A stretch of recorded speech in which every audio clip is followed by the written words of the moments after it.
everyone and welcome back to my channel. This is Glossy Philosophy. My name is Jansen Binman. Make sure that you are subscribed to this channel. Give this video a thumbs up because today we are piggybacking off of Wednesday's book talk on Blithe Spirit by Noel Coward by doing Ruth's makeup after she has gotten into her car accident and passed away. So stay tuned. I've already washed my face and done my skincare, so if you are unfamiliar with the show Blithe Spirit, spoiler alert, Ruth does die. She dies in a tragic car accident and comes back later as a ghost to haunt not only the first wife, but also her husband. So, in between when Ruth is alive and when she comes back as dead is about 15 minutes. So you have to go from beautiful 1940s makeup into death makeup. So how do you do that really quickly? First, you want to remove as much of the 1940s makeup as you possibly can because you don't want any of the life skin color peeking through the gray. Now, normally if you've seen videos like this from my channel, you know that I like to mix powders with liquids and things like that. For this, because this was a production, I actually went for it and bought some actual stage makeup. Now this is Mehron, one of the grays. You can get Ben Nye, has worked really, really well. I do have a little bit of a character base from Ben Nye's Skeleton White. They also make a great cadaver gray, which my friend Kate used, and you saw her on Wednesday. And then I got just black from Ben Nye as well. And that's basically all you're using. You're just using your three basic colors and then you're just creating shade and light.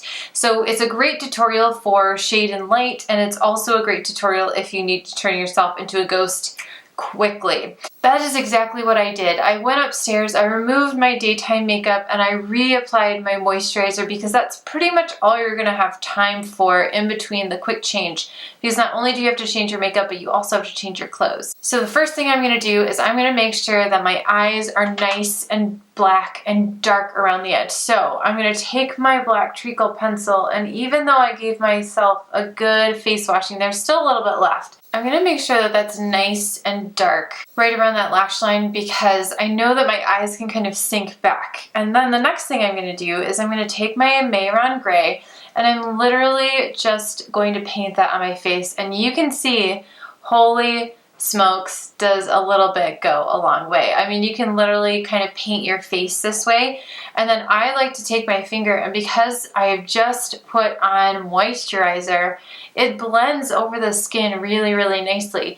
If you have super dry skin, this will not work. You definitely want a little bit of slip to the skin in order to get this product to kind of glide over. And make sure that's a little bit of an emollient moisturizer. Now you might be thinking, like, how skeletal do you want to go? And that is totally up to you. It's up to the director. It really depends on how death-like you want to go, and if you want to showcase maybe Ruth or your character, like the kind of car accident that she was in. For us, it was a comedy. It's a dark comedy, so we wanted to keep it a little bit light and just give some natural light and shade for the ghost. So I'm just covering anything that could be peeking through and making sure that everything is covered in the gray. I also found that going over my lips helped to take down that gray.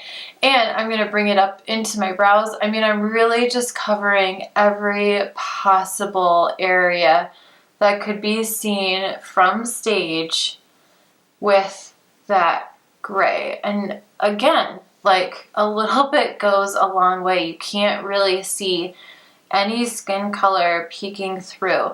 You want to think about your ears as well. If your hair is not covering up your ears, my co-star Kate really went into it because she was dead for most of this. I didn't spend a ton of time on my ears because, again, it was a quick change going from being alive to being dead. So I just did a very quick kind of gray in the ears, but if you can, you want to get in all those little nooks and crannies, and depending again on what your hair is like, you want to make sure that everything like that is being covered up as best as you can, especially along that hairline.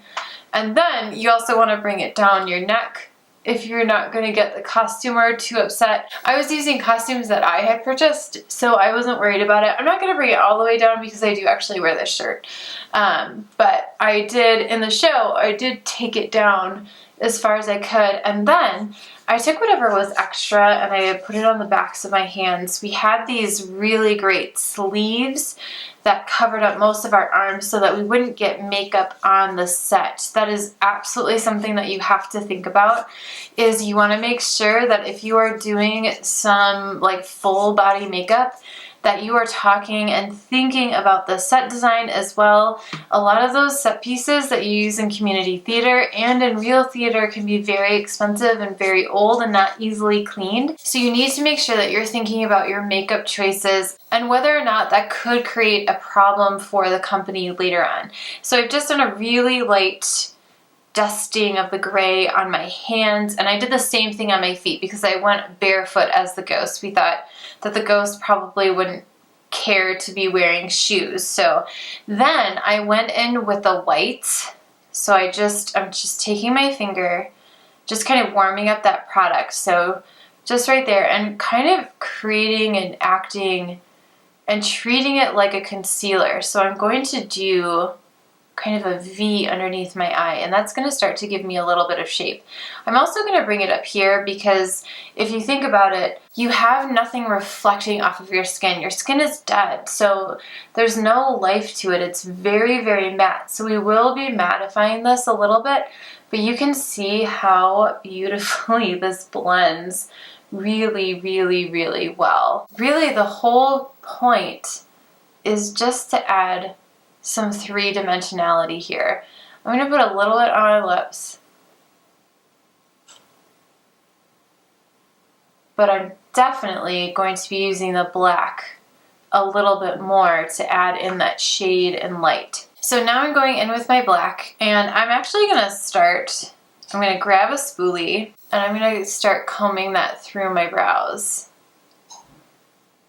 So I'm not super concerned with creating like a beauty look or anything like that. I'm really just trying in 15 minutes to quickly get the idea across that Ruth is no longer of this world. I want to make sure that I'm seen from stage. I don't want to just blend in because the dress that I was wearing was gray as well.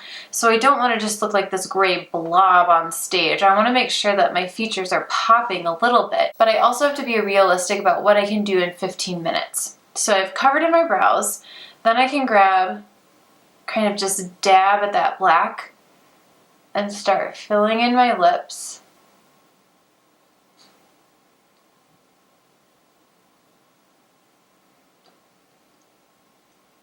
So the next step is to add just a little bit of contour underneath the cheekbones and around the side of the face. I always just imagine that I'm using like the Charlotte Tilbury wand because it really is, it's like you're doing the exact same makeup, you're just doing it with less product, you're doing it much faster, and you're using a lot of fingers because this is so emollient and it wants to move, it doesn't want to set, which is really, really great.